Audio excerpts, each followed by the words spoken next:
Tollywood audience most awaited movie Su from So తెలుగులోనూ release అయింది. Harihara Veeramallu, Kingdom సినిమాలతో దొరికిన కిక్కు ఈ సినిమాతో తీరుతుందేమోనని మూవీ లవర్స్ అంతా ఎదురు చూశారు. ఈ కన్నడ సినిమాను తెలుగులో రిలీజ్ చేస్తామని మైత్రి మూవీ మేకర్స్ అనౌన్స్ చేయగానే తెగ సంబరపడ్డారు. అంతలా ఎదురు చూడ్డానికి మూవీలో ఏముందంటారా? Just a simple story line. అంతకు మించి భారీ బడ్జెట్లు, స్టార్ యాక్టర్స్ లాంటివి ఏమీ లేవిందులో.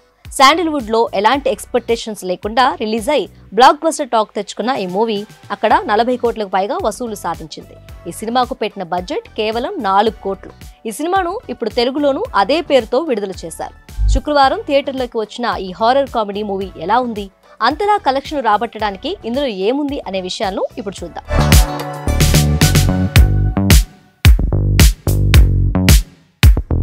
Soup from so, Sulochana from Someswaram కథ విషయానికొస్తే ఓ విలేజ్ బ్యాక్డ్రాప్ లో సాగుతుంది ఈ స్టోరీ అంతా. పల్లెటూరు కుర్రోడైన అశోక్ కి ఒకరోజు దెయ్యం పడుతుంది. దగ్గరలోని సోమేశ్వరం అనే ఊరికి చెందిన సులోచన అనే దెయ్యమే ఇతడికి ఆవహించిందని ఊరి ప్రజలందరూ అనుకుంటారు.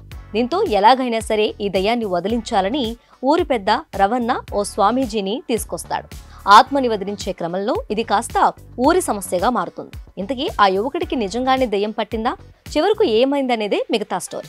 స్టోరీని చాలా సింపుల్ గా ఉన్న 2.5 గంటల పాటు ఎక్కడా బోర్ ఫీల్ అవ్వకుండా నాన్ స్టాప్ గా నవ్వించారు. మూవీ స్టార్టింగ్ లోనే ఊరి జనాల స్వభావాల్ని పరిచయం చేసి ఆ వెంటనే స్టోరీలో కనెక్ట్ అయ్యేలా చేశారు.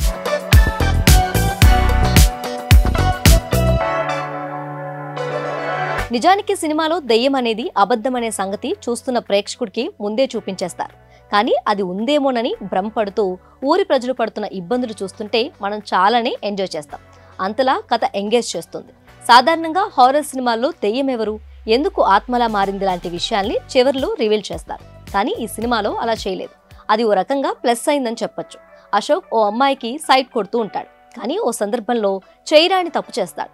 ఈ క్రమంలోనే ఊరిలో వాళ్లకు దొరికిపోతానేమోనని భయపడి ఆ పరిస్థితి నుంచి తప్పించుకునేందుకు దయ్యం నాటకం ఆడతాడు. ఆ ప్లాన్ కాస్త బెడ్స్ కొట్టి వ్యవహారం మొత్తం ఎక్కడికో వెళ్లిపోతుంది. అక్కడి నుంచి ఎలాంటి టర్న్స్, ట్విస్టులు చోటు చేసుకున్నాయనేది మిగతా స్టోరీ.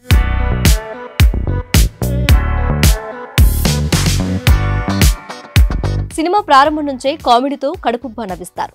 సెకండ్ హాఫ్ కి వచ్చేసరికి ఓవైపు నవ్విస్తూనే మరోవైపు ప్రస్తుత సమాజంలో ఒంటరి మహిళలు ఎలాంటి ఇబ్బంది ఎదుర్కొంటున్నారనే సీరియస్ విషయాన్ని చూపిస్తారు. అలా నవ్విస్తూ, ఎమోషనల్ చేస్తూ, ఆలోచింపచేస్తూ ముగిస్తారు. చివరిగా ఓ మంచి సినిమా చూసామనే ఫీలింగ్ కలిగిస్తారు. కాకపోతే తీసుకున్న పాయింట్ చాలా చిన్నది. స్టోరీ అక్కడక్కడే తిరిగినా బోరింగ్ గా అయితే అనిపించదు. మెయిన్ లీడ్ నుంచి కమెడియన్ వరకు ఈ సినిమాలో నటించిన ఏ ఒక్కరు కూడా టాలీవుడ్ ఆడియన్స్ కి తెలిసిన వాళ్ళు కాదు.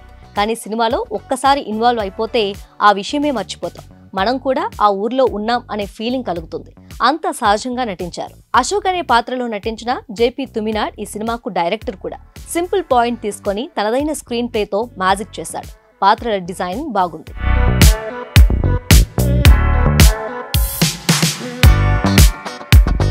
ముఖ్యంగా డ్రింకర్ బావా అనే ఓ పాత్ర చాలా హిలేరియస్ గా ఉంటుంది. అతడు కనిపించినప్పుడల్లా వచ్చాడు వచ్చాడు బావొచ్చాడు అనే పాట ప్లే అవుతూ భలే కామెడీగా అనిపిస్తుంది. టెక్నికల్ గాను ఈ సినిమా బాగుంది.